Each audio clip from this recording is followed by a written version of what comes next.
बिस्मिल्लाहिर्रहमानिर्रहीम अस्सलामुअलैकुम। तो आज की इस वीडियो का टॉपिक है एनर्जी एंड एनवायरनमेंट। इसमें हम देखेंगे कि जो एनर्जी हम यूज़ करते हैं उसका एनवायरनमेंट के ऊपर क्या क्या असर हो रहा है और हमें अपने इन्वायरमेंट को ठीक करने के लिए क्या क्या चीज़ें करनी चाहिए। ठीक है, तो ये वीडियो इंपॉर्टेंट है और काफ़ी इंफॉर्मेटिव होगी। ये क्लास 9 का चैप्टर नंबर 6 है। इस चैप्टर की जो प्लेलिस्ट है उसका लिंक डिस्क्रिप्शन में मौजूद है। इसके अलावा बाकी जो चैप्टर्स हैं वो आपको कैसे मिलेंगे उस तरीक़ेकार मैं इस वीडियो के लास्ट पर आपको बता दूंगा।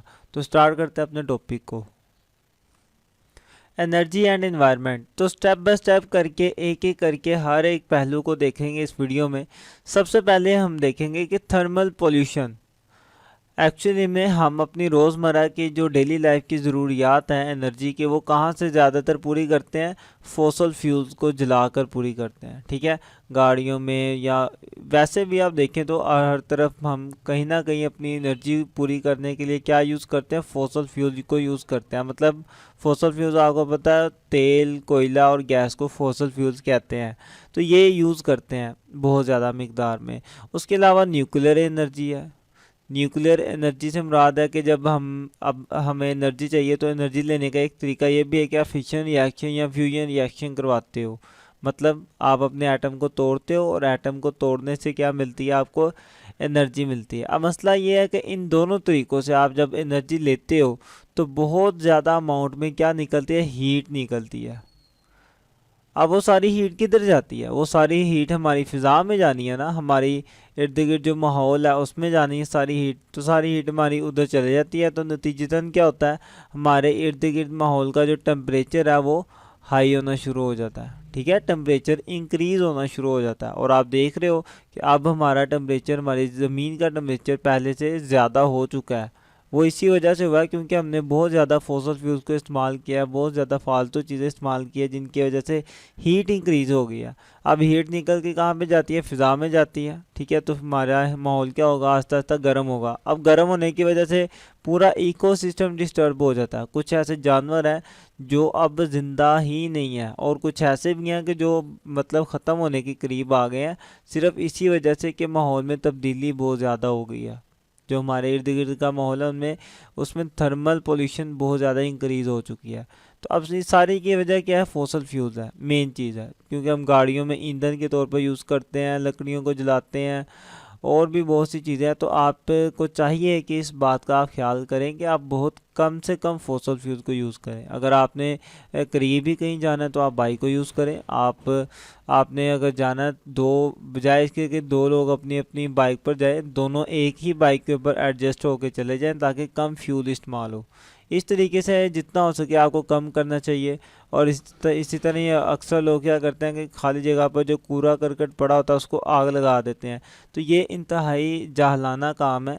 एक कूड़ा करकट पड़ा हुआ साइड पे, वो आपको इतना नुकसान नहीं देगा, लेकिन जब आप उसे आग लगाएंगे तो आपको बहुत ज़्यादा नुकसान मिलेगा। एक तो उससे हीट आपके माहौल में जाएगी, माहौल आपका गर्म होगा। दूसरी बात, उससे जो कार्बन डाइऑक्साइड बनेगी, कार्बन मोनोऑक्साइड बनेगी और भी गंदे गंदे केमिकल्स बनेंगे, वो सारे आपकी सांस के ज़रिए आपके अंदर जाएंगे और फिर मुख्तलिफ बीमारियों का बायस बनेंगे। ये बीमारी हमने पढ़ी भी थी, आपको अस्थमा हो सकता है, कैंसर हो सकता है, दिमाग के मसले हो सकते हैं, आप टेंशन में, हेडेक में, ठीक है, इस तरह की बीमारियों में आप मुब्तला हो सकते हैं। तो आपको नहीं लगानी चाहिए आग। ठीक है, बिल्कुल नहीं लगानी चाहिए। साइड पे पड़ा तो इतना नुकसान नहीं है, लेकिन आग लगाकर बहुत ज़्यादा नुकसान हो जाता है। लोग समझते हैं कि हम आग लगाएंगे तो कम हो जाएगा, कम फिर भी नहीं होता, लेकिन ये जो बाकी नुकसान हमें वो ज़रूर हो जाता है। ठीक है, तो ये जो थर्मल पोल्यूशन हम अपने इर्द गिर्द चीज़ों के अंदर डाल रहे हैं, तो हमें चाहिए इनसे परहेज़ करें, ये ना करें। इसकी वजह से हमारा इकोसिस्टम बहुत ज़्यादा डिस्टर्ब हो रहा है। ठीक है, ओके। एक ये तो हमने पढ़ लिया थर्मल पोल्यूशन। इसके अलावा और भी पोल्यूशन है जो हम कर रहे हैं, उसका नाम है एयर पोल्यूशन। देखिए, एयर पोल्यूशन की कुछ वजह तो वो है जो हमारी वजह से हो रही हैं, कुछ कुदरती तौर पर भी हो रही हैं। अब कुदरती तौर पर कैसे हो रही हैं कि जैसे कोई हमारे पास आतिश फिजा मौजूद है, वाल्कानो मौजूद है। जब वाल्कानो में से निकलता है, लावा निकलता है बाहर, तो बहुत ज़्यादा धुएं के ज़रात, गर्दो गुबार भी निकलते हैं और वो सारे ऊपर फिजा में फैल जाते हैं। ठीक है, इस तरीके से भी होता है। और बाज़ का जंगलों को आग भी लग जाती है। ठीक है, बाज़ औक़ात ऐसा भी होता है कि हमारे पास जो जंगल है उनको लग जाती है आग। अब इन जंगलों में आग कुदरती तौर पे लग जाती है, आसमान से बिजली गिरती है, आग लग जाती है, तो इस आग की वजह से भी बहुत ज़्यादा धुआं फ़िज़ा में आ जाता है। और बाज़ का तो कुछ ऐसे भी होता है, गर्दो गुबार के तूफ़ान उठते हैं, जैसे सहरा में हवा चलती है, गोल गोल बवंडर से बन जाते हैं, तो उसकी वजह से भी जो गर्दो गुबार है वो हमारी हवा में आ जाती है। लेकिन फिर भी इन सब की वजह से जितनी भी पोल्यूशन होती है वो बहुत कम है, बहुत ही कम है। ठीक है, इनके बरअक्स जो पोल्यूशन हमने फैला दिया ना अपनी गाड़ियों के ज़रिए, अपनी फैक्ट्रियों के ज़रिए, वो बहुत ज़्यादा है। ठीक है, हमारी गाड़ियों के ज़रिए हमने जो पोल्यूशन फैलाई है वो बहुत ही ज़्यादा है। हमने अपनी फैक्ट्रियों की सूरत में जो पोल्यूशन फैलाई है वो बहुत ज़्यादा है। तो मतलब यह है कि कुदरती तौर पे जो काम हो रहा है उनसे इतना नुकसान नहीं होता हमें, उनसे तो बहुत कम लेवल पर पोल्यूशन फैल रही है। लेकिन जो हम कर रहे हैं, इतनी ज़्यादा गाड़ियाँ, आप देख सकते हैं कि बाइक्स, कारें, फिर हवाई जहाज़, हर जगह पर कितनी कितनी जगह पर हम फॉसल फ्यूल को इस्तेमाल करते हैं, उनका धुआं जा रहा होता है। फिर फैक्ट्रियों में इस्तेमाल करते हैं, तो बहुत ज़्यादा हम इनको यूज़ करते हैं, जिसकी वजह से हमारी फ़िज़ा क्या हो रही है, बहुत ज़्यादा ख़राब हो चुकी है। ठीक है, तो हमारी ख़ुद की गलती की वजह से हमारी एयर पोल्यूशन बहुत ज़्यादा इंक्रीज़ हो चुकी है और हमारी हवा में बहुत ज़्यादा डेंजरस गैसेस आ चुकी हैं। ठीक है,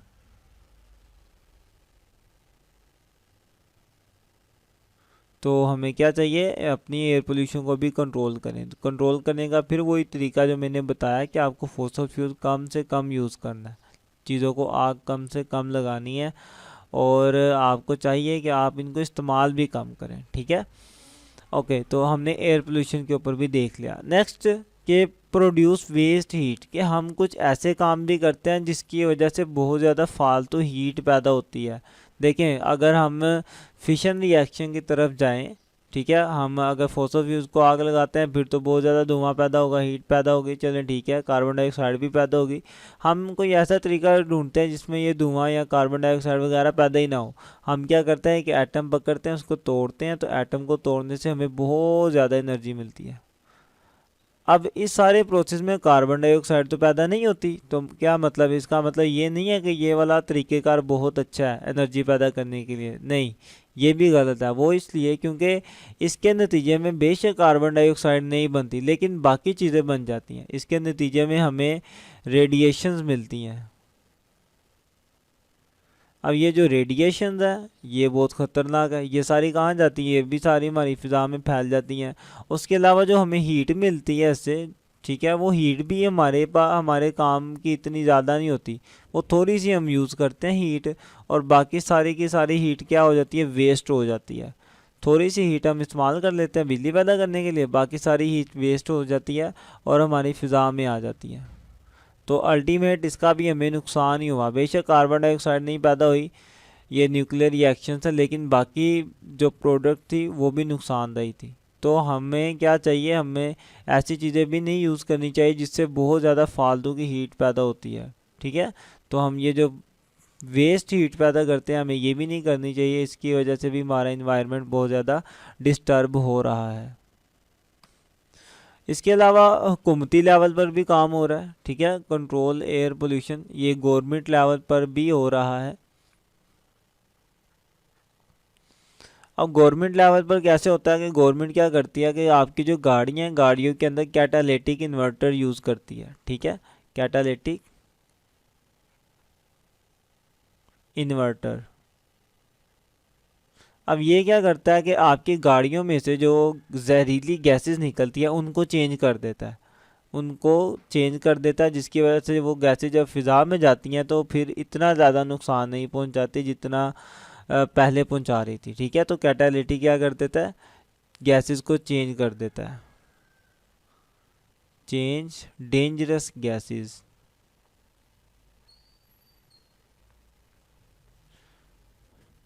तो जो ख़तरनाक गैसेज है उनको ये चेंज कर देता है। ओके, तो मिसाल के तौर पर जैसे कार्बन मोनोऑक्साइड है हमारे पास CO, ये बहुत ख़तरनाक है। तो कैटालिटिक कन्वर्टर क्या करेगा, इसको CO2 में कन्वर्ट कर देगा, कार्बन डाइऑक्साइड। ये थोड़ी कम खतरनाक है, लेकिन ख़तरनाक है ये भी, लेकिन ये ज़्यादा कार्बन मोनोऑक्साइड, क्योंकि कार्बन मोनोऑक्साइड जब हमारे अंदर जाती है तो हमें बहुत ज़्यादा मसले मसाइल पैदा होते हैं, गनूदगी तारी हो जाती है, और ये जो है गैस, इसकी वजह से आपकी डेथ भी इजीली हो सकती है और आपको पता भी नहीं चलेगा, विदाउट एनी तकलीफ़ आपको डेथ हो सकती है आपकी। लेकिन कार्बन डाइऑक्साइड है वो मतलब हम अंदर भी ले जाए लंग्स में तो नहीं, हमें नुकसान नहीं होता इसका। तो इसलिए ये जो ख़तरनाक गैसेज है उनको ये कन्वर्ट कर देते हैं उन गैसेज में जो ख़तरनाक नहीं है, कैटालिटिक इन्वर्टर। तो ये गाड़ियों में यूज़ करते हैं और गवर्नमेंट की तरफ से भी है कि ये यूज़ करें ताकि आपके फ़िज़ा ज़्यादा गंदी ना हो। उसके अलावा जो आप ऑयल वगैरह यूज़ करते हो गाड़ियों में, उनके अंदर भी क्या करते हैं हम, उनके अंदर भी हम यूज़ करते हैं, कोशिश करते हैं कि वो वाला यूज़ करें जिनके अंदर लेड मौजूद ना हो, ठीक है। लेड फ्री ऑयल यूज़ करते हैं हम। तो ये भी गवर्नमेंट की तरफ से एक अच्छा है कि आप वो वाला ऑयल यूज़ करेंगे जिसके अंदर लेड मौजूद नहीं होगा। ऑयल का मुराद यहाँ पे यही है कि ये जो तेल वगैरह गाड़ियों का ईंधन है, फ्यूल है, उसके अंदर हम लेड को यूज़ नहीं करेंगे, ताकि जो लेड की वजह से जहरीली गैसेस बनेगी वो भी नहीं बनेगी और हमारी फ़िज़ा भी क्या रहेगी, साफ़ रहेगी। ये तो वो काम थे जो हुकूमत ने कर लिए। बाकी आपके साथ मैंने डिस्कस की कि आपको खुद ज़्यादा काम करना है, कि आपको ज़्यादा चीज़ें यूज़ नहीं करनी। आपको डबल, अगर आपके पास बाइक है तो कोशिश करें कि एक ही बाइक पर सारे चले जाएं, बजाय इसके कि हर कोई अपनी अपनी बाइक पे जाए, तो ज़्यादा पेट्रोल ज़ाया होगा, ज़्यादा हीट प्रोड्यूस हो गई।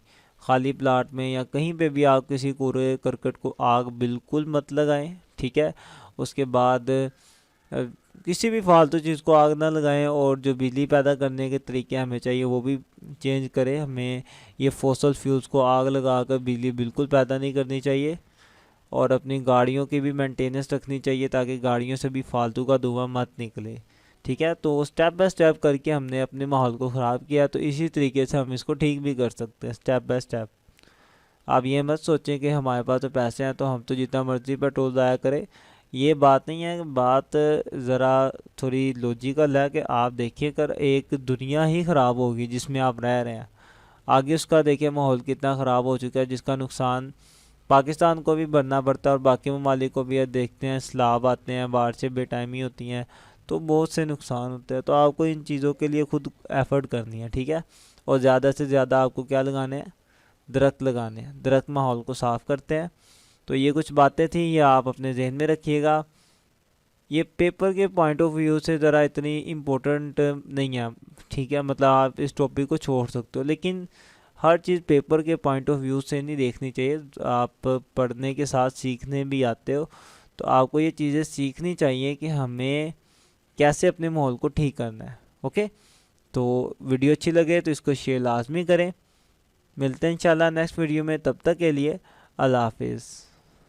और अपने सब्जेक्ट की प्लेलिस्ट हासिल करने के लिए सबसे पहले अगर सब्सक्राइब नहीं किया तो वो कर दें, साथ ही बेल आइकन को भी दबा दें और ये प्लेलिस्ट वाले ऑप्शन पे आएँ, इस पर क्लिक करेंगे तो थोड़ा सा स्लाइड करें। सबसे पहले आपको न्यूमेरिकल की प्लेलिस्टें मिलेंगी, उसके बाद 9th मैथ की सारी प्लेलिस्टें इंशाल्लाह इधर आएंगी, फिर 10th मैथ की सारी प्लेलिस्टें, 11th की और 12th मैथ की भी सारी प्लेलिस्टें इंशाल्लाह यहाँ आएंगी।